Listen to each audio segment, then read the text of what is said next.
بسم اللہ الرحمن الرحیم۔ آج ایک مسئلے کو لے کر حاضری ہوئی ہے۔ وہ یہ مسئلہ ہے کہ دیوالی کی مٹھائی کا حکم کیا ہے۔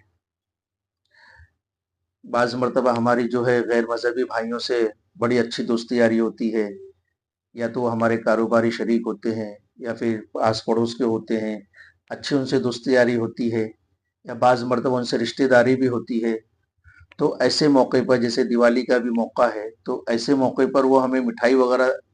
ہدیہ کرتے ہیں، دیتے ہیں، تو ہم کیا کریں؟ تو ہمیں لینا ہے کہ نہیں لینا ہے، یہ بھی ایک مسئلہ ہوتا ہے۔ اور ایسے موقع پر بہت سے لوگ مسئلہ پوچھتے بھی ہیں، اور آج بھی کافی لوگوں نے مسئلہ پوچھا، تو ذہن میں بات آئی، اس کے تعلق سے بھی کچھ بنا دیتے ہیں۔ تو مسئلہ یہ ہے کہ جب ہمیں کوئی مٹھائی دے رہا ہے ہمارا کوئی غیر مذہبی بھائی،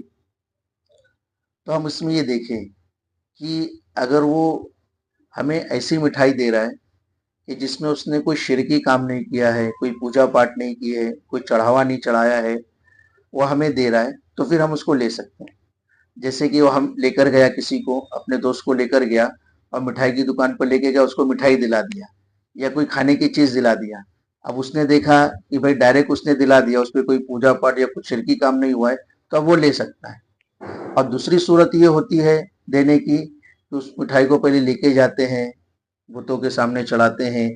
اور اس پہ جو ہے شرکی کام ہوتا ہے، پوجا پاٹ ہوتی ہے، کچھ ہوتا ہے،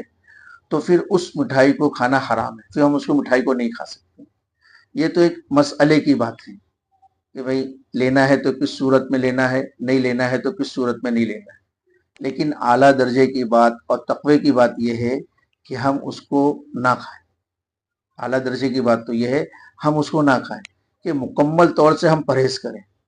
کہ بھئی اللہ کے حکم کے سامنے جو ہے، ایک اللہ کا حکم ہے بھئی تقوی اختیار کرو۔ اللہ پاک نے قرآن میں بار بار کہا واتقوا اللہ واتقوا اللہ، کہ ایمان والو تقوی اختیار کرو، یعنی اللہ نے جو چیزیں کرنے کا حکم دیا ہے ان چیزوں کو کرو، جن چیزوں سے منع کیا ان سے رک جاؤ۔ تو اللہ کے ایک حکم کو پورا کرنے کے لیے، جس کو اللہ نے قرآن میں بار بار کہا ہے کہ ہم ایک وقت کی مٹھائی نہیں چھوڑ سکتے،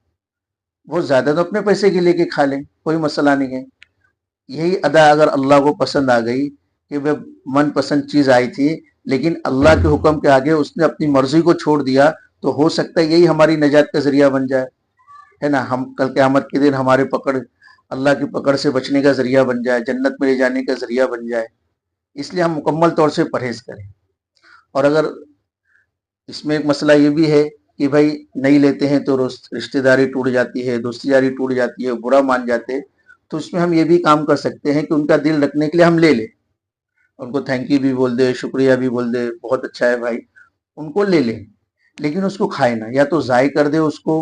یا پھر کسی بہت زیادہ غریب محتاج شخص کو دے دے، یا پھر انہی کے مذہبی قوم کے کسی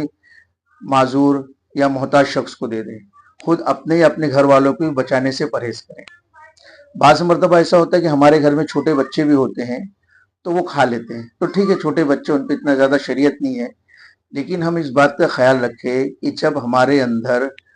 کوئی غلط چیز جاتی ہے، کھانے کے اعتبار سے حرام لقمہ جاتا ہے، تو یہ کچھ نہ کچھ اثر دکھاتا ہے۔ یا تو آدمی کو نافرمانی پہ ابھارے گا وہ لقمہ، اللہ کی اطاعت سے نافرمانی کرے گا، نیک کام میں دل نہیں لگے گا، کچھ نہ کچھ اس کا اثر ہوگا۔ اس لیے ہم ان تمام چیزوں سے خود بھی پرہیز کریں، اپنے چھوٹے بچوں کو بھی پرہیز کریں، خود بھی نہ کھائیں، دوسروں کو بھی، بچوں کو بھی نہ کھانے دیں۔ ہاں، ان کو بہت زیادہ ان کو شوق ہو رہا ہے تو ہم اپنے جیب سے پیسہ خرچ کر کے ان کو اپنے پیسے سے کھلا دیں، ہمارا پیسہ الحمدللہ حلال ہے، اپنے پیسے سے ان کو کھلا دیں، تو ان کی مرضی بھی پوری ہو جائے گی، اور اللہ کا ایک حکم بھی پورا ہو جائے گا، اور ایک حرام لقمے سے ہم بچ بھی جائیں گے۔ اللہ ان باتوں پہ عمل کی توفیق عطا فرمائے، اور ہمیں خوب حلال روزی نصیب فرمائے، اور حرام سے بچنے کی توفیق عطا فرمائے۔ وآخر دعوانا ان الحمد للہ رب العالمین۔